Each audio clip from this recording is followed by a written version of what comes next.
اللہ رب العزت نے مجھے، آپ کو اور ہر ایک مسلمان آنے والے کو دکھا دیا کہ میں محمد عربی صلی اللہ علیہ وسلم کے لیے اپنی جان کھپانے والے کو یہ کیریئر اور اپنانے والے کو یہ انعام دیتا ہوں۔ دنیا میں یہ دکھا دیا، آخرت کا تو ہم تول ہی نہیں سکتے۔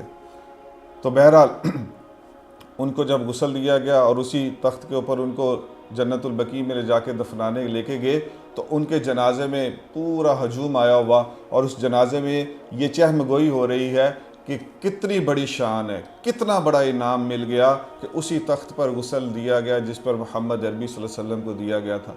تو لوگوں نے مجمع میں ہی کہنا شروع کر دیا، کیوں نہ ایسا ہوتا کہ امام یحییٰ بن معین ساری زندگی حدیث سے جھوٹ ہٹاتا رہا۔ اور عاجزی کا کیا لیول تھا؟ غلام گھرانے سے تھے۔ میرا جو آج کا ٹاپک ہے اس کے ساتھ یہ 100% یہ کپل ہو رہا ہے کہ ہمارا دین ایسا دین ہے، یہ میرٹ کے اوپر جب تک یہ قائم رہا یہ دین ہمیشہ اوپر رہے گا۔ آج 203 ممالک میں ہم نیچے ہیں، ہم نے میرٹ کا لحاظ نہیں رکھا۔ سوری ٹو سے کہ یہ دیندار تحریکوں میں بھی کسی کا داماد ساتھ ہے، کسی کا کیا کہتے ہیں بردر اللہ ساتھ ہے، کسی کے صاحبزادے ساتھ ہے، وہی صاحبزادے کے بعد صاحبزادہ میرٹ دیکھا ہی نہیں جا رہا۔ تو امت کے ڈوبنے کی ایک بڑی وجہ یہ میرٹ کا چھوٹنا بھی ہے۔ اور یہاں دیکھ لیں، یہاں سے کیا بات ثابت ہوتی ہے کہ غلام گھرانے سے تھے۔ تو غلام کو تو ہم غلام کو بھی کھول ہی نہیں سکتے کہ غلام کی تو کوئی اوقات ہی نہیں تھی اس معاشرے میں، تو وہ کہاں تک پہنچ گئے غلام گھرانے میں ہو کر۔ ایک دفعہ کسی نے کہا یحییٰ بن معین رحمہ اللہ سے کہ آپ عرب ہیں؟ فرمایا نہیں، میں عربوں کا غلام ہوں۔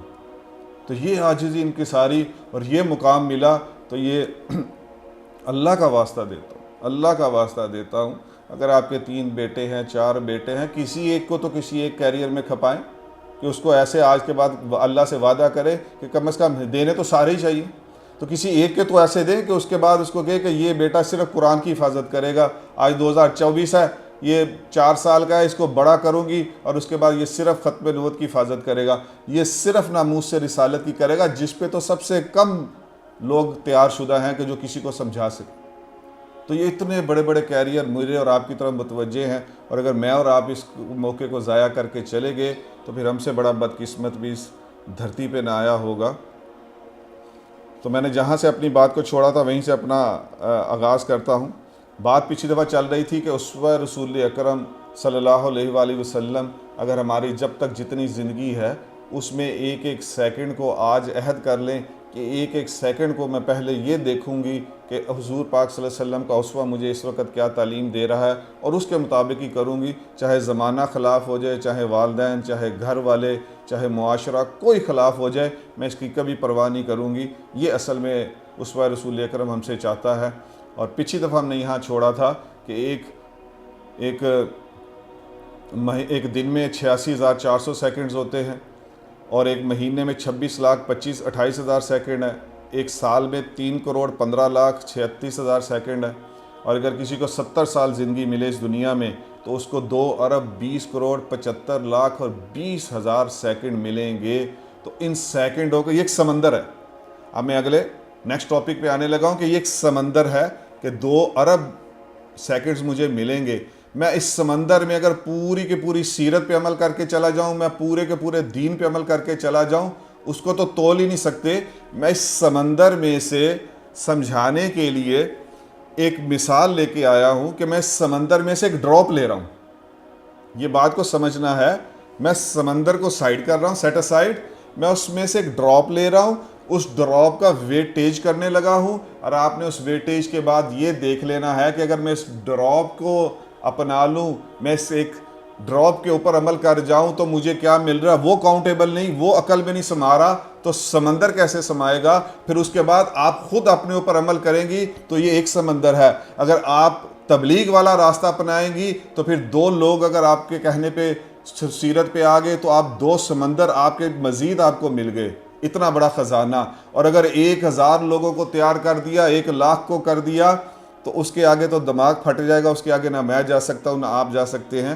ہم اس سمندر میں سے ایک ڈراپ لیتے ہیں، اور وہ کیا ہے؟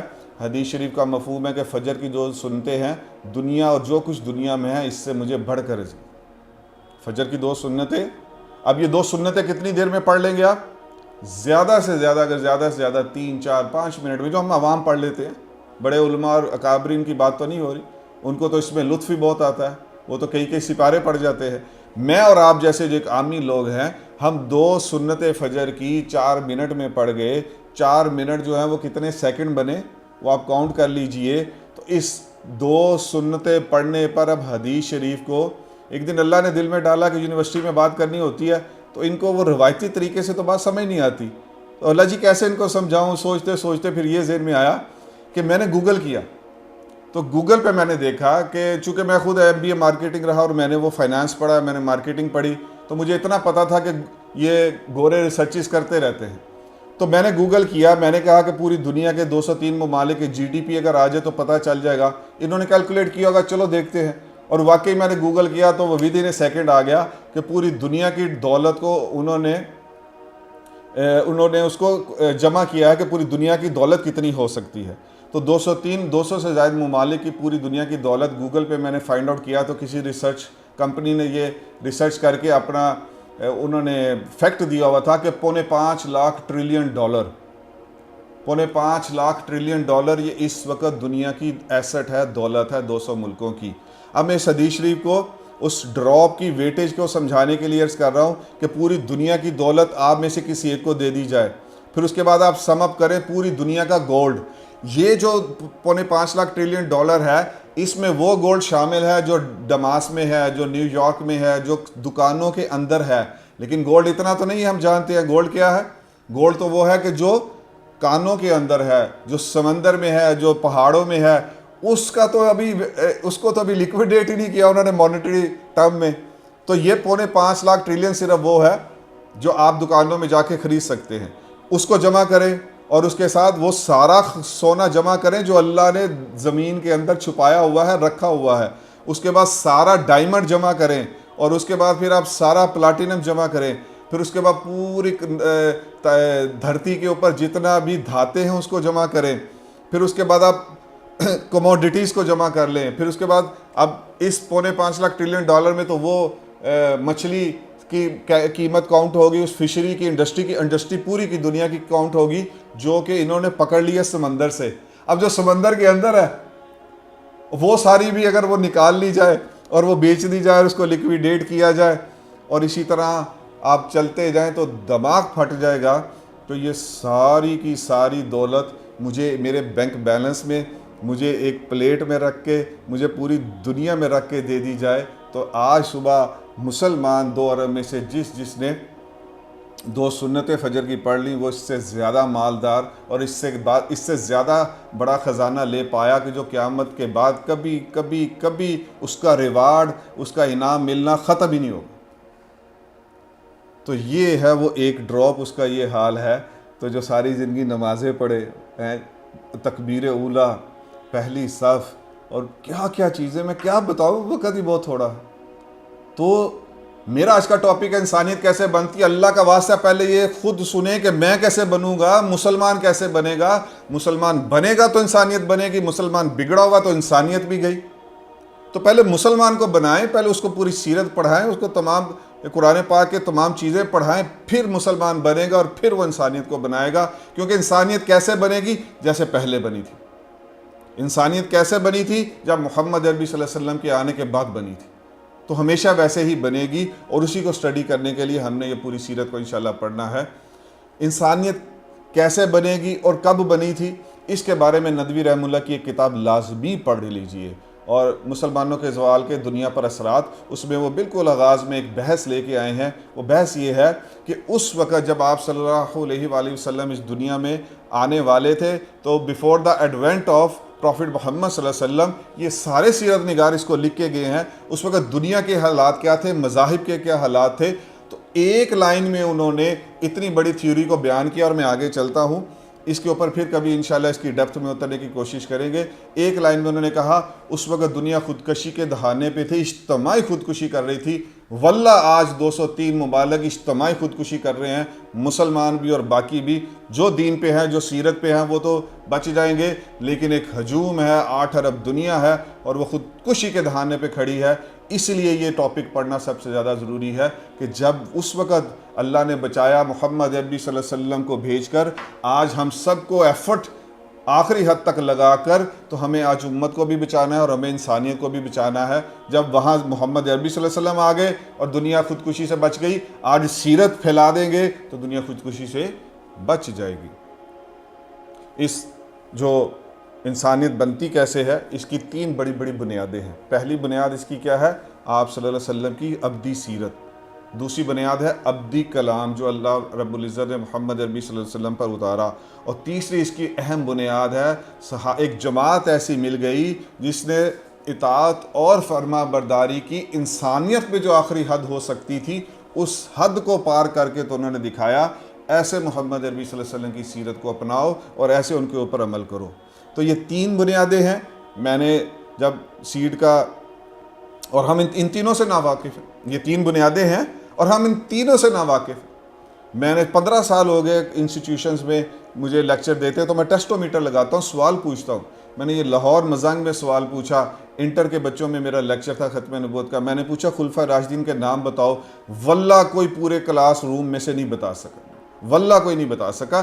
اس جو حالات یہاں تک جو پہنچے ہیں، ان کو کتنا ضروری ہے انسان بنانا پہلے، اور یہ کیسے بنیں گے؟ انہی 3 پیرامیٹرز کو اپنے اندر اتار کر یہ اس کی وجہ سے انسان بنیں گے۔ ہم ان تینوں سے ناواقف ہیں۔ جو سیڈ کا ویژن ہے، یہ بیج بو جائے، اللہ کرے جتنے لوگوں میں بو جائے، ہم اس کے مکلف نہیں ہیں۔ ہم سیڈ بیج بو جائے سیرت کا، سیرت کا، ابدی کلام کا، اور وہ صحابہ رضوان اللہ اجمعین کی پوری حیات الصحابہ کا۔ تو اس لیے ابھی تو پہلا ہم اس کے اوپر مکمل کریں گے انشاءاللہ، پوری سیرہ مبارکہ کو پڑھیں گے، پھر اس کے بعد ہم ابدی کلام میں سے کچھ منتخب نصاب لے کے آئیں گے، جیسے مثال کے طور پہ کہ یا ایھا الذین آمنو، اے ایمان والو، اس کے بعد جو اس کی صفات ہیں کم از کم وہی پڑھ لیں۔ کوئی 90 میرا خیال ہے یا 90 پلس ہے، اب مجھے یاد نہیں ہے، تو وہ 90 پڑھنے کے لیے مجھے کتنا، میرے خیال سے کتنے 2-3 مہینوں کا ایک لیکچر وہ سیریز بن جائے گی۔ پھر اس کے بعد اس کو سمجھیں گے، پھر اس پہ آئیں گے، پھر اس کے اوپر آگے چلیں گے، تو یہ کتنا بڑا کام ہے کرنے والا۔ یہ آپ کو یہ تو سمجھ آتا ہے کہ MBBS اتنے سال میں ہوتا ہے، PhD کے لیے یہ کرنا ہے، اتنا پڑھنا ہے، وہاں جانا ہے۔ یہ پلان آپ کے ہر بچے کے پاس ہوتا ہے۔ اللہ کا واسطہ یہ پلان پہلے خود بنائیں، پھر آپ کے بچوں میں بھی آ جائے گا۔ تو یہ پلان بنا کے اپنی زندگی گزاریں گے ہم انشاءاللہ آج کے بعد، کہ ہم بدلیں کیسے، ہم کیسے بدلیں گے۔ پروسیس وہی ہے کہ جیسے محمد عربی صلی اللہ علیہ وسلم نے بدل کے دکھایا۔ پروسیس وہ کیا تھا؟ آیات اترتی تھی، تدریجاً آیات اترتی تھی، صحابہ رضوان اللہ علیہم اجمعین اس کے مطابق اپنی زندگی کو ڈھال لیتے تھے۔ یہاں بہت اہم پوائنٹ کپل کر لیجیے آپ، کہ نجاشی کے دربار میں حضرت جعفر بن طیار رضی اللہ تعالیٰ عنہ نے جو کہا کہ بھئی یہ ہمارے پیچھے پڑ گئے ہیں، یہ جو ہمیں لینے کے لیے آئے ہیں مشرکین مکہ میں سے، تو انہوں نے ادھر 14 صفات گنائی ہیں، 14 چیزیں گنائی ہیں، جس میں سے 3 یا 4 دینیات کی ہیں، باقی 10 کی 10 معاشرہ جو بگڑا تھا، انہوں نے کہا ہم مردار کھاتے تھے، ہم یہ قتل غارت کرتے تھے، تو وہ ساری چیزوں کو انہوں نے بدلا۔ تو پروسیس وہی رہے گا، میرا آپ کا بھی رہے گا۔ مجھے بہت سوال ہوتا ہے جی کیسے بدلوں، تو ان کی زندگیاں پڑھ لو۔ اور کیسے تھا کہ انہوں نے آیت اتری، اس کو انہوں نے کیا کیا، تو میں اس کو بڑے سمپل سے بات کے مثال کو جھٹکے سٹائل سے عرض کر دیتا ہوں کہ آپ سیرت جیسے آپ پڑھ رہی ہیں، تو جیسے جیسے گزرتے جائیں، you should get hold of your self, you should get hold of your self, یہاں سے اپنے آپ کو پکڑیں اور وہ دیکھیں کہ ہم سیرت کے مکی دور کے 30 سال میں کون کون سی خصوصیت ہے، میرے اندر کیا مسئلہ ہے، ختم، جیسے صحابہ نے کیا۔ جب آگے ہجرت آئے گی، اس طرف دیکھیں کیا کیا ہے، پھر آگے پوری 23 سالہ سیرت ہے، 23 سالہ سیرت سنتی جائیں، اس کے بعد اپنے آپ کو لسٹ بنا لیں، اپنے آپ کو یہاں سے پکڑ لیں اور اس کو ایک ایک کر کے بدلتے جائیں۔ صحابہ نے کہا کہ ہم دیکھ لیں، حضرت حبشہ 5 سال میں انہوں نے کہا ہم نے یہ 14 چیزیں بدل کے رکھ دی، اور اس کے بعد جب تک جو جو حکم آتا گیا بدلتے گئے۔ اس لیے بھی سیرت اور ابدی کلام اور حیات الصحابہ پڑھنا بہت ضروری ہے۔ یہاں بہت اہم ایک سوال ہوتا رہتا ہے یونیورسٹیز میں، تو اس کا جواب میں عرض کر دیتا ہوں۔ یہ ایک ڈاؤٹ کچھ آتا ہے ذہن میں کہ بھئی اچھا کتنا بدلے، صحیح بدل رہے ہیں نہیں بدل رہے، تو اس کے لیے میرے بہت فیوریٹ اسپیکر ہیں، میں ان کو بہت سنتا ہوں، روز سننے والا حال ہے، مولانا مولانا سعد صاحب انڈیا کے جو ہیں، تبلیغی جماعت والے. تو ان کا ایک بیان ہے, نیٹ پہ ڈھونڈیے مل جائے گا. انہوں نے کہا کہ ہم بدل کیوں نہیں پاتے کہ ہم اعمال کا کمال اور اعمال کا احتساب ان دونوں کو ذہن میں رکھ کے اپنی زندگی نہیں گزار. میں کہتا ہوں بات ہی ختم کر دی, ساری زندگی کے لیے ایسا ٹیسٹومیٹر دے دیا کہ اللہ ان کو جو ہے وہ ساری زندگی ان پہ برکت و رحمت نازل فرمائے کہ انہوں نے کیا کیا, انہوں نے ایسا ٹیسٹومیٹر دیا. میں خود اس بیان سے بڑا فائدہ ہوا کہ اعمال کا کمال آپ دیکھ لیں قرآن پاک میں ہر عمل کے بعد, جیسے ابھی روزہ ہی لے لیں, ابھی آج 27واں روزہ ختم ہو رہا ہے, اگلے 11 مہینے میں اللہ جی سے تقوی, اللہ جی سے ہر حکم میں دیکھوں کہ میں اللہ جی کی نافرمانی تو نہیں کر رہا, اگر یہ میرے اندر آ گیا تو یہ رمضان کامیاب ہے, قبول ہے. تو روزے سے تقوی آئے, نماز بے حیائی بری کاموں سے روک دے, تو یہ کتنا میں اس میں آگے جا پایا ہوں. یہ کمال روز دیکھنا ہے, روز دیکھنا ہے, روز اس کا جو ہے وہ لیجر بنانا ہوگا, روز بیلنس شیٹ بنانی ہوگی, اور اعمال کا احتساب ہونا چاہیے کہ اگر میں نہیں آ رہا تو پھر کیا وجہ, پھر آپ دیکھیں میری کمائی حرام تو نہیں ہے, میرے والد کی کمائی حرام تو نہیں ہے. ایسی چیزوں کو آپ دیکھتے جائیں تو اعمال کا احتساب اور اعمال کا کمال جب یہ دونوں پہ آئیں گے تو پھر تیسری چیز ہے اعمال کا ابلاغ, کہ جب آپ سیرت پھیلائیں گے, لوگوں کو کہیں گے نماز پڑھو, تو سب سے بڑا فائدہ یہ ہوگا آپ خود سب سے کانکریٹ پختہ اس کے اوپر جو ہے عمل کرنے والے بن جائیں. تو اللہ کا واسطہ دیتا ہوں, بار بار دیتا رہوں گا, ہر لیکچر میں دیتا رہوں گا, اپنی نسل کو بنائیے, نسل کو بنائیے, نسل کو بنائیے. ہمارا جو سب سے بڑا مسئلہ ہے اس کو, میرے ایک دوست ہے بہت اچھے فیصل صاحب, وہ مجھے کہتے ہیں کہ آپ ون لائنر بہت سناتے ہیں.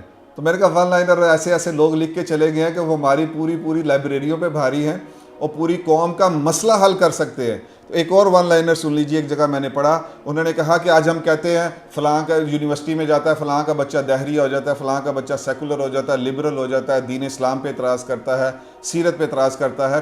تو اس کی انہوں نے وجہ ون لائن میں بتا دی. انہوں نے کہا یہ جو دماغ ہے یہ ایک وائٹ بورڈ ہے, اس پہ جو پہلے لکھ گیا بچہ اس کا ہے. یہ دماغ آپ کا وائٹ بورڈ ہے, جو پہلے لکھ گیا بچہ اس کا ہے. آپ نے اس کو 5 سال کی عمر میں سیرت نہیں پڑھائی, آپ نے اس کو تیسری کلاس میں حیات الصحابہ کے واقعات نہیں سنانے شروع کیے. اب وہ جب اسکول میں جائے گا وہاں دہریہ اور قادیانی اور وہاں ہر طرح کا باطل جو ہے وہ ٹیچر اپنی محنت کر رہا ہے. تو جو وہ پہلے لکھ گیا, پھر ہم نے دیکھا ہے کہ ہم ان بچوں کو جا کے سمجھاتے ہیں, جوتیاں چٹکھاتے ہیں, لیکن وہ سمجھ نہیں پاتے. تو اسی لیے میں لاسٹ ایئر مئی میں میرا ایک سیشن تھا اس میں آش یونیورسٹی ہے حویلیہ میں, تو وہاں یہ ایک سیشن تھا. میں تو ایک سٹپنی سا جیسا اسپیکر ہوں, تو وہاں 2 بڑے حضرات آئے ہوئے تھے. مولانا زاہد الراشدی صاحب کا مہمان خصوصی تھے, سیرت پہ ان کا سیرت اور موجودہ دور کے نوجوانوں کے مسائل, یہ ٹاپک ملا ہوا تھا ہمیں. تو زاہد الراشدی صاحب کا آخری بیان تھا, اس سے پہلے قاضی مشتاق صاحب اسلام آباد میں بہت بڑے ایک بہت زبردست قسم کے اسپیکر ہیں, ان کا تھا. اور مجھے سٹپنی کے طور پہ شروع میں 20 منٹ دے دیے گئے کہ چلو تم بھی بات کر لو. وہاں زاہد الراشدی صاحب نے بڑی کمال بات کی. میں اس کو بالکل جو ہے وہ مانتا ہوں, لیکن چونکہ میں کہتا تو میرے اوپر تو بہت سے اعتراض آ سکتے تھے. تو زاہد الراشدی صاحب نے وہاں یہ بات کہی, انہوں نے کہا کہ میں علماء کو اب سمجھا رہا ہوں کہ یہ ہمارے علماء بھی اسی چکر میں پھنسے ہوئے ہیں, اس کو نہ سنو, اس کو نہ سنو, یہ سنو گے تو گمراہ ہو جاؤ گے, یہ ہو جائے گا. انہوں نے کہا کہ میں علماء کو سمجھا کے تھک گیا ہوں, اس سے آگے چلے جاؤ. اب یہ سوال پیدا کیوں ہو رہے ہیں, اس سے بھی 30 سال آگے جا کے اب مسئلہ یہ کہ ان سوال کو ٹیکل کرنا, ان سوال کو حل کرنا ہے. تو اس کا حل جو میں نے سوچا وہ اسی شخص کا یہ بات ہے کہ پہلے لکھ دو گے تو پھر تمہارا بچہ جا کے سیف گارڈ ہو جائے گا, اور اس کے بعد وہ یونیورسٹی میں جا کے اپنا ایمان بیچے گا نہیں.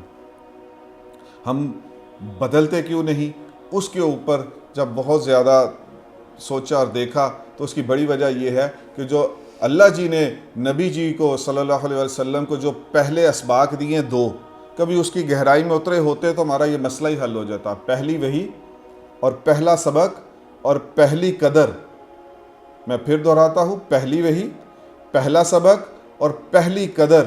یہ سیرت کی کتابوں میں جب میں نے پڑھا تو میں حیران ہو گیا, اور اسی کو آگے جو آپ کے سامنے وہ عرض کرنے کی کوشش کرتا ہوں.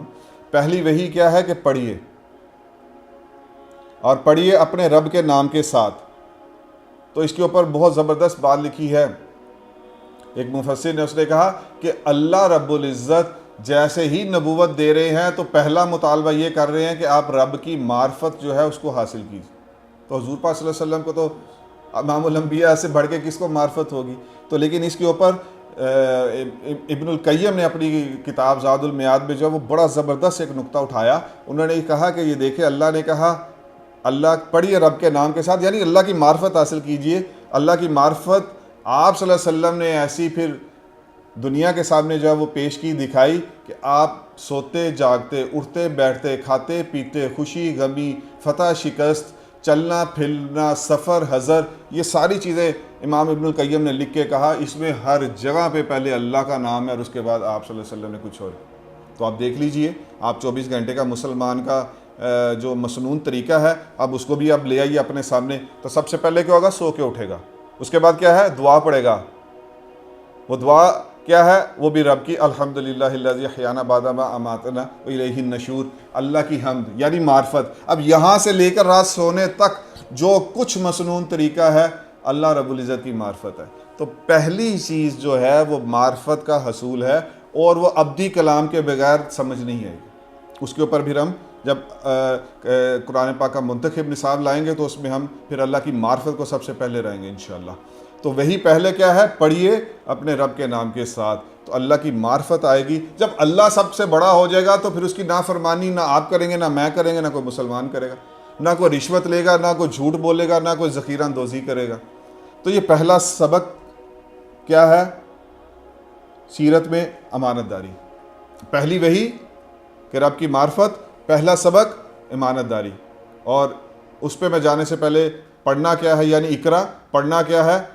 تو زاہد راشدی صاحب نے ہی وہاں یہ بات کی، ایک جگہ پہ میں ان کے ساتھ انوائٹڈ تھا وہاں، تو وہاں ان کا بیان تھا، میں سن رہا تھا. انہوں نے کہا کہ علم تو دین اسلام میں دو طرح کے ہیں بس، علم نافع اور علم غیر نافع.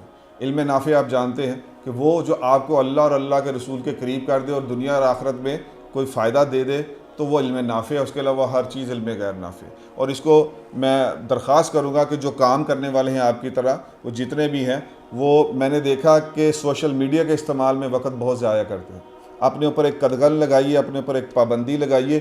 سوائے میں آپ ایسے سیرت کا کام کر رہے ہیں، آپ ختم نت کا کام کر رہے ہیں، آپ ناموس کا کام کر رہے ہیں، تو جو آپ کو ناموس سے ریلیٹڈ آ جائے میسج فارورڈ آ جائیں ٹھیک ہے. اس کے علاوہ میری اپنی الحمدللہ یہ عادت ہے کہ میں دیکھتا ہی نہیں.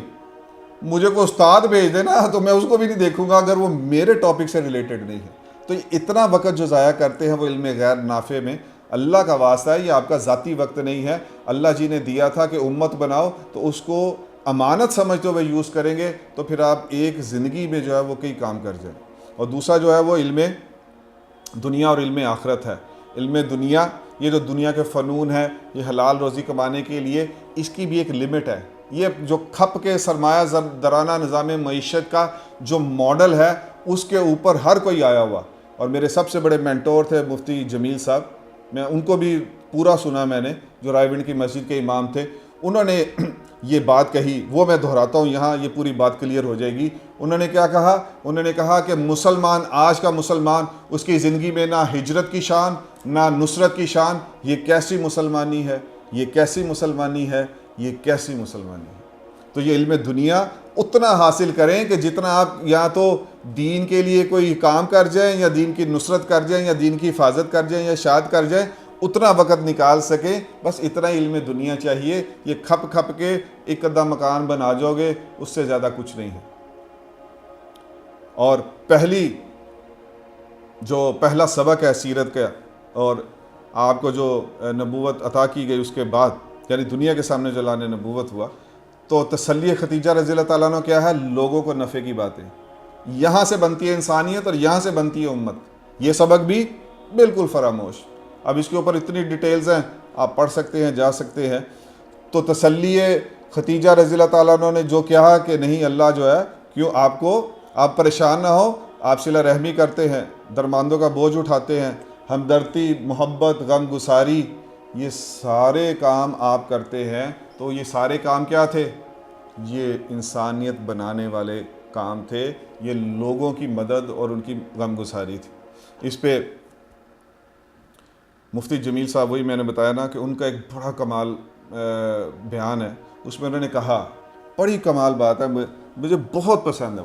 انہوں نے کیا کہا؟ انہوں نے کہا کہ میں نے جتنی حدیثیں پڑھی، انہوں نے تو ریسرچ کی ہوگی لیکن عاجز بہت بڑے تھے، تو انہوں نے کہا جتنی حدیثیں انہوں نے ریسرچ کی اور جس حدیث میں آ گیا کہ خیر الناس سب سے بہترین تم میں سے لوگوں میں سے سب سے بہترین کون ہے؟ کہتے ہیں یہ ساری حدیثیں میں نے جب پڑھی اور جمع کی تو اس میں آگے جو مضمون آتا تھا وہ یہی ہوتا تھا کہ وہ لوگوں کا نفع کر رہا ہے۔ تو آپ دیکھ لیں کہ وہ کپل ہو گئی بات، اور زیادہ کھل گئی بات کہ جو تسلی ختیجہ رضی اللہ تعالیٰ عنہ ہے، اور وہ جو حدیث میں بعد میں آگے مجھے آپ سے جو ڈیمانڈ ہے وہ یہی ہے کہ خیر الناس بننا ہے تو پھر لوگوں کے ساتھ ہمدردی، ان کے ساتھ مل بیٹھنا، سارا کچھ کرنا۔ اور سیرت کی پہلی قدر میں نے کہا ایمانت داری، جو ہم میں سے نکل چکی ہے بالکل، اور اسی لیے آج جو ہے وہ پوری دنیا میں جو ہے وہ جوتے پڑ رہے ہیں۔ تو وہ پہلی قدر کیا ہے کہ اماں حلیمہ سعدیہ رضی اللہ تعالیٰ عنہ بتاتی ہیں کہ جب آپ کو میں رضاعت کے لیے لے گئی اپنے ساتھ، اور میں جب آپ کو دودھ پلایا کرتی تھی تو ایک طرف کا دودھ پیش کر کے جب میں دوسری طرف کا دودھ پیش کرتی آپ اس کو قبول نہ فرماتے، کیونکہ یہ آپ کے دودھ شریک بھائی کا حق تھا۔ وہ پہلی قدر نبی جی کے بالکل آتے ہی دنیا میں اللہ نے دکھا دی کہ مسلمانوں تمہیں 2024 میں جوتے اس لیے پڑیں گے کہ تم بھائیوں کے حق کھا جاتے، لوگوں کے فنڈ کھا جاتے، لوگوں کا پیسہ کھا جاتے، اور پھر کہتے ہیں کہ معاشرہ جو ہے وہ باطل لے گیا، معاشرہ یہودی لے گیا، معاشرہ جو ہے وہ دہریہ لے گیا، معاشرہ جو ہے وہ منکر حدیث لے گیا۔ سمجھنے کی باتیں ہیں، ہمیں آج بھی سمجھ جانا چاہیے کہ پہلی قدر دیکھ لیں جب ہجرت ہے، جو ننگی تلواریں لے کر آپ کو شہید کرنا چاہتے ہیں، امانتیں بھی آپ کے پاس ہی رکھوائیں گے۔ آج کوئی امانت رکھوائے گا میرے کو؟ تو انسان جو ہے وہ کان سے نہیں بنتا۔ ایک اور one liner, perfect, the most favourite one of mine, انسان کان سے نہیں بنتا، انسان آنکھ سے بنتا ہے۔ اس لیے آپ صلی اللہ علیہ وسلم نے صحابہ نے سیرت سنائی نہیں تھی، سنائی بھی تھی لیکن دکھلائی کہ یہ دیکھو ہمارے اندر ہیں وہ ساری چیزیں جو محمد عربی صلی اللہ علیہ وسلم ہمارے اندر دیکھنا چاہتے تھے، آج آپ میں بھی آ جائیں گی، یہ اچھے عرب کفار بھی بن جائیں گے۔ ہمیں sorry to say, I am really very much sorry to say, ہم دین والوں کو، ہم داڑھی ٹوپی پگڑی والوں کو، ہم عالمات کو، ابائے والیوں کو، ہم دینداروں کو معاشرے میں پاکستان کے، یہ میری تھنکنگ ہے، میری رائے ہے، میری سوچ ہے، دیوار پہ دے مارے نہیں پسند آتی، تو میں ایسے سوچتا ہوں ہمیں ایسے چمکنا چاہیے تھا کہ دشمن بھی کہے کہ ہاں بھئی ایمانت دار یہی ہے، بھئی بزنس کر لو، آنکھیں بند کر کے کر لو، مولوی سے آنکھیں بند کر کے کر لو کوئی بھی معاملہ، قیامت کی صبح تک تمہیں ڈر نہیں ہوگا کہ یہ میرے کو پیسہ کھا جائے گا، نقصان ہو جائے گا، ہم ایسے ہی چمک رہے ہیں۔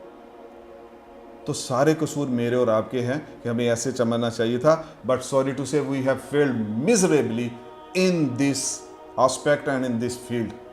کیوں؟ کہ سیرت سے ناواقف ہے، سیرت سے ہمارا کوئی تعلق نہیں ہے۔ تو انسانیت کیسے بنتی ہے؟ وہ قلوب کو فتح کیا گیا، اور قلوب فتح کیسے ہوتے ہیں یہ پوری سیرت میں آپ پڑھ لیں گے۔ میں تو آغاز میں صرف اس کی 1 2 3 باتیں آپ کے سامنے پیش کر رہا ہوں تاکہ آپ اس کو چکھ لیں، اور اس کے بعد پھر آپ ساری زندگی خود اس سیرت کو اپنے خون میں شامل کریں۔ اب سنیں واقعہ کہ قلوب کیسے فتح ہوتے ہیں۔ آپ صلی اللہ علیہ وآلہ وسلم نے قبیلہ طے کی طرف ایک لشکر بھیجا صحابہ کا۔ قبیلہ طے کے سردار ہیں عدی بن حاتم۔ عدی بن حاتم جب مجاہدین اسلام پہنچے وہ بھاگ گئے روما، اس وقت امریکہ۔ آپ دیکھ لیں ادھر بھی چیف جسٹس صاحب، وہ آسیہ مسیح بھونکی ناموس رسالت پہ، وہ بھونکی اور چیف جسٹس صاحب نے اس کو چھوڑا اور اس کے بدلے باہر امریکہ چلے گئے۔ وہ تب بھی امریکہ، سلطنت روما تب بھی امریکہ ہی تھا، تو ان سب کی بھاگ دوڑ وہیں ہوتی ہے۔ تو وہ عدی بن حاتم وہاں بھاگ کے چلے گئے، اور پیچھے سے صحابہ نے بڑی آسان فتح کے ساتھ قیدی لے کے تو آ گئے۔ اب قیدیوں میں عدی بن حاتم کی بہن بھی تھی، تو ہو سکتا ہے وہاں ان کو، ویسے لکھا کتابوں میں ان کو روما راس نہیں آیا تو وہ واپس آئے۔ ہو سکتا ہے یہ بھی سوچا کہ میری بہن اس طرح قید میں کیا کر رہا ہوں۔ تو بہرحال وہ واپس آئے اور انہوں نے صلاح مشورہ کیا، اور یہی طے پایا کہ آپ صلی اللہ علیہ وسلم کے پاس جاتے ہیں اور مصالحت کی کوشش کرتے ہیں۔ وہ آپ صلی اللہ علیہ وآلہ وسلم کے پاس اس نیت کے ساتھ کہتے ہیں، اب آگے اپنی رداد انہوں نے خود سنائی ہے، یہ حدیث میں جو روایات میں آئی ہے، تو کہتے ہیں کہ میں اس سوچ کے ساتھ چلا کہ اگر یہ جھوٹے ہیں تو مجھے کوئی نقصان نہیں پہنچا پائیں گے، اور اگر یہ سچے ہیں تو مجھے معلوم ہو جائے گا، لہٰذا ان کے پاس ہی چلے جانا چاہیے۔ پہنچے مسجد نبوی میں، آپ صلی اللہ علیہ وآلہ وسلم نے پوچھا عدی بن حاتم؟ فرمایا جی میں وہی، یا رسول اللہ میں وہی عدی بن حاتم۔ آپ صلی اللہ علیہ وسلم نے ان کی بہت آؤ بھگت کی، آپ صلی اللہ علیہ وسلم بہت خوش ہوئے اور ان کی بہت آؤ بھگت کی۔ اور ان کا ہاتھ پکڑا اور اپنے گھر کی طرف لے کے چل پڑے۔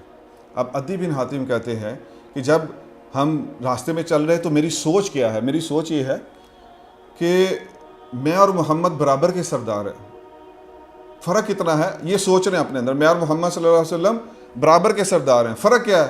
وہ مدینہ اور گرد و نواح کے بادشاہ ہیں اور میں طے، عدی جو ہے وہ طے اور اس کے ارد گرد کے پہاڑوں کا بادشاہ، بس یہ فرق ہے۔ دوسرا فرق، وہ ایک آسمانی دین پر عمل پیرا ہے جس کا نام اسلام ہے، عدی ایک اسلامی دین پر عمل پیرا ہے جس کا نام نصرانیت ہے، عیسائیت ہے۔ وہ ایک الہامی کتاب قرآن کے حامل ہیں، اس کو مانتے ہیں، اور عدی جو ہے وہ بھی ایک الہامی کتاب ہے، وہ انجیل ہے، وہ اس کو مانتا ہے۔ تو یہ اپنے اندر سوچ رہے ہیں کہ برابری ہے ان دونوں میں، نعوذ باللہ من ذالک۔ وہ دونوں بادشاہ ہیں، فرق اتنا ہے کہ فوج کی کمی بیشی سے وہ جیت گئے، چلو صحیح ہوتا کبھی کوئی جیت گیا کبھی میں، فرق کوئی نہیں ہے، وہ بھی بادشاہ ہے میں بھی بادشاہ ہیں۔ اور کہتے ہیں کہ اس دوران جب ہم ان کے گھر جا رہے آپ صلی اللہ علیہ وآلہ وسلم کے، تو رسول اکرم صلی اللہ علیہ وآلہ وسلم 3 جگہ رکے۔ ایک جگہ ایک عامی عورت نے روک کر کہا میری ایک مسئلہ ہے، بات سن لیجئے، اور آپ صلی اللہ علیہ وسلم کھڑے ہو کر اس کی بات سنتے رہے جب تک اس نے اپنا مسئلہ نہیں بتایا اور اس کی بات مکمل نہیں ہوئی۔ عدی یہاں سے بدلا ہے، عدی کہتا ہے کہ واللہ یہ بادشاہ کا اخلاق ہی نہیں، واللہ یہ بادشاہ کا اخلاق نہیں ہے، کلمہ پڑھ گیا۔ تسی کتوں قلوب فتح کرنے نے ہے جی، تسی اہل حدیث نے نماز نہیں پڑھنی بریلوی پیچھے، بریلوی نے نماز نہیں پڑھنی دیوبندی پیچھے، دیوبندی نے نماز نہیں پڑھنی وہ پیچھے، تسی کیڑے پاسے کیڑی سیرت نو جان دیو، کون سے قلوب فتح کریں گے؟ تو یہ سارا کچھ سوچ اور سمجھنے کی باتیں ہیں، میں صرف کوشچن ریز کر دیتا ہوں، آگے جس نے بدلنا ہے اس نے بدلنا ہے، جس نے نہیں بدلنا وہ نہیں بدلے گا۔ میں نے کہا سب سے بڑی سیرت کے پہلے ابتدائی ایام میں حلیمہ سعدیہ رضی اللہ تعالیٰ عنہ کا قول ہے کہ آپ کیسے اپنے دوسرے شریک بھائی کا حق جو ہے وہ اس کا خیال کرتے تھے۔ سورہ شعراء میں نے پڑھی، قرآن پاک ترجمہ سنیں ذرا، 105 سے لے کے 190 تک اللہ پاک کیا کہہ رہے ہیں کہ قوم نوح نے مرسلین کو جھٹلایا، اور آگے وہ کیا کہتے ہیں کہ نوح علیہ السلام نے کہا انی لکم رسول امین، میں 2 تعارف ہیں، میں اللہ کا بھیجا پیغمبر ہوں اور امانت دار ہوں۔ یہ 105 سے لے کے 185 آیتیں، اللہ سے ڈرو، اللہ کی ناراضگی سے بچ جاؤ اور میری سیرت پہ چلو، مجھے فالو کرو۔ آگے قوم عاد نے جھٹلایا رسولوں کو، انہوں نے بھی یہی کہا کہ اے قوم میں تو اللہ کا رسول ہوں اور میں تمہارے امانت دار ہوں۔ سب سے بڑی جو چیز ہے جو رگ انسانیت ہے، میں نے اس کا ٹاپک کا ہیڈنگ کیا رکھی ہے، امانت داری رگ انسانیت ساری لے سکتے ہیں آپ اگر آپ ایمانداری داری پہ آ جائیں۔ انہوں نے بھی یہی کہا اللہ سے ڈرو اور میری سیرت کی پیروی کرو۔ پھر قوم سمود نے جھٹلایا پیغمبروں کو، انہوں نے بھی یہی کہا انی لکم رسول امین، میں تمہاری طرف اللہ کا بھیجا ہوا ہوں، امانت دار ہوں۔ اور قوم لوط نے جھٹلایا، یہی جواب۔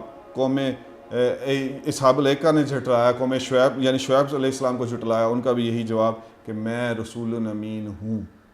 سنیں، الفونسے لامارٹین فرانس کا ایک بہت مشہور مستشرق کی تعریف صرف یہ سمجھ لیا کریں، جس بدبخت گورے نے پوری زندگی کھپائی ہمارے علوم کو پڑھ کے، اور اس کو کئیوں نے جو ہے وہ عربی میں کمال حاصل کیا تاکہ اعتراضات کیے جا سکے اور مسلمان نسل جو وہ بہک سکے، اور اس کا جواب ہم نے کیا دیا؟ ہماری نسلوں کی یونیورسٹیوں میں جا کے حالت دیکھ لیجیے، کالجوں میں جا کے حالت دیکھ لیجیے۔ آپ تو گئے نہیں، میں نے تو الحمدللہ 1300 انسٹیٹیوشن میں گیا ہوں، میرے تو دل مردہ ہو چکا اور بجھ چکا ہے کہ محمد عربی صلی اللہ علیہ وسلم کی امت ایسے کٹ رہی ہے۔ تو یہ کیا وہ کر کے گئے ہیں؟ اس نے انہیں کتاب لکھی تاریخ ترکی، اس میں وہ لکھتا ہے مقاصد جلیل ہو، وسائل قلیل ہو اور نتائج عظیم ہو، اگر ان 3 بنیادوں پر کائنات میں کسی انسان کو لا کے کھڑا کر دیا جائے تو کون ہے جو محمد عربی صلی اللہ علیہ وسلم کے مقابلے میں لا کے کھڑا کر سکتے ہیں؟ یہ سیرت جس کو کائنات کا سب سے، اور اس بدبخت نے اتنی گھنونی گستاخیاں کی ہیں لیکن یہ سارے مان کے گئے ہیں، اللہ نے ان کے ہاتھوں سے لکھوایا ہے کہ نہیں، کسی بھی پہلو سے، کسی رخ سے، وہ چاہے مائیکل ایچ ہارٹ ہو، چاہے یہ الفونسے ہو، وہ چاہے سپرنگر ہو، وہ گولڈ زہر ہو، جو بھی ان کے نام ہیں بدبختوں کے، یہ سب کے سب مستشرق تھے، اورینٹلسٹ تھے، لیکن سب نے کتابیں لکھی محمد عربی صلی اللہ علیہ وسلم کے بارے میں، اپنا بغض اور بدبختی گھولنے کے لیے، لیکن اتنے بڑے بڑے الفاظ لکھ کے تحسین پھر بھی پیش کر کے گئے کہ نہیں، ان کے مقابلے میں کسی کو لا کے کھڑا نہیں کیا جا سکتا۔ میرے تمہارے اندر کیوں نہیں یہ سیرت اتری کہ ہم سیرت کو اس رخ سے پڑھ کے اور اس رخ سے اپنے اندر اتار کر دنیا میں لے کے پھریں۔ پھر حاجی عبد الوہاب صاحب کی بات مجھے کسی نے بتائی، انہوں نے کہا ایک دفعہ مشورہ تھا شورا کا، حاجی عبد الوہاب صاحب نے کہا کہ بھئی دیکھو معاملہ صرف اتنا ہے، جو لے کے پھرو گے وہ پھیلے گا۔ پھر کہا میں ابھی رومال نکالتا ہوں، ہم سب مشورہ کر رہے ہیں، مشاورت میں کوئی 20-30 لوگ ہوں گے شورا میں رائے ونڈ کے، انہوں نے کہا میں مشورہ کر رہا ہوں، میں یہ رومال نکالتا ہوں، اس پہ بدبو لگاؤ، لے کے پھرو، سب کو کیا پہنچے گی؟ بدبو۔ اور اسی پہ عطر لگا دو اور لے کے پھرو، یا یہی رکھ دو مجمع میں، کیا پھیلے گا؟ اور میرے آپ کے اندر سیرت ہی نہیں ہے، سپس ثابت ہوا، ہینس پروفڈ کہ یہ معاشرہ ایسے ہی ٹوٹ رہا ہے، ڈوب رہا ہے، کٹ رہا ہے، مر رہا ہے، دین سے پرواہ کسی کو نہیں۔ تو اس کو سمجھنے کی ضرورت ہے کہ اتنا بڑا تاریخ انسانی کا انقلاب صرف 23 سال 23 سال اور 23 سال سے کوئی رزلٹ نہیں جے آندا، قیامت کی صبح تک کے لیے ایسا انقلاب آیا کہ جس دن سے آیا اس دن سے بڑھتا جا رہا ہے، اور حدیث کے مطابق ایک دن کوئی افریقہ کا کوئی صحرا سہارا، کوئی ایسا صحرا نہیں ہے کہ جس میں کوئی اکیلا اگر خیمہ ہوگا تو وہاں بھی محمد عربی صلی اللہ علیہ وسلم کا دین نہ پہنچے۔ تو یہ وہ سیرت کے آسپیکٹس ہیں کہ جو میں آپ کے سامنے عرض کرنا چاہتا ہوں۔ انسانیت کیوں بنتی ہے، یہ میں اس کو اس لیے لایا کہ جب بھی میری ملاقات ہوئی، 15 سال ہیں کالج یونیورسٹیز میں، بیوروکریسی میں، ٹاپ براس میں اور پروفیسرز میں، سب میں اللہ کی توفیق سے بات کی، اور وہاں تقریباً 50% نے ریٹیلیشن کی، وہ کی مولوی صاحب تسی کی مولوی کرتے رہتے ہو، لگتے رہتے ہو، اس کے سوالوں کے جوابات کی تیاری کرتا رہا یہی ان چیزوں سے۔ تو میں نے یہ دیکھا کہ جو مسلمان گھر میں پیدا ہونے کے بعد سیکولر ہو گیا، لبرل ہو گیا، ایتھیسٹ ہو گیا، ایگنوسٹک ہو گیا، یا اس طرف ییلڈنگ ہو گیا، یا اس طرف جا رہا ہے، تو میں جب اس کے سامنے بیٹھا تو یقین جانیے اس نے پہلی بات جو کی کہ وہ جو انسانیت کی سوچا کریں۔ آپ تو کہتے ہیں آپ کے علاوہ 4200 مذاہب، آپ کے علاوہ سب جہنم میں جائیں گے، یہ کیا انسانیت ہے؟ تو میں جتنوں سے بات کی ان سب نے ایک ہی سبق پڑھا کہ اسلام کے اگینسٹ وہ انسانیت کا مقدمہ کھڑا کرتے ہیں، اور سامنے والے مولوی کو ٹف ٹائم دیتے ہیں اور کراس کویسچننگ کرتے ہیں، اور اس کے اوپر جس کی تیاری نہیں ہے وہ بتانے کی، اور تیاری کی دی ہے تو جس کی تیاری نہیں ہے وہ ان سوالوں کے جواب کبھی بھی نہیں دے پائے گا۔ جب سوالوں کے جواب نہیں ہوتے تو پھر اس کے بعد جو معاشرہ ہے وہ ڈیٹیریوریٹ ہوتا ہے۔ تو آپ صلی اللہ علیہ وسلم اور آپ کے بارے میں بھی قرآن میں اور انبیاء کے بارے میں بھی یہ آیا ہے کہ ہم نے انبیاء کو بھیجا اس لیے کہ وہ لوگوں کی غلامی سے نکال کر تو وہ باہر لائے۔ میں ساری زندگی دعائیں دیتا رہوں گا۔ کراچی کے بہت بڑے اسکالر، میرے سب سے فیورٹ ترین اور پوسٹ ماڈرنزم اور لبرلزم کی کاٹ کے امام ڈاکٹر خالد جامی صاحب، مجھے کسی نے میں نے چیزیں پڑھی، کراچی گیا، پھر ایک صاحب سے میں نے کہا کاش ملاقات ہو جائے، ملاقات اس نے ارینج کر دی۔ پھر میں جب بھی وہاں جاتا ہوں ان سے کچھ 4 گھنٹے کے میں نے اس طرح سوالات لکھے ہوتے ہیں اور کنسیپچل کلیئرنس لکھی ہوتی ہے، اور ان سے پوچھتا رہتا ہوں۔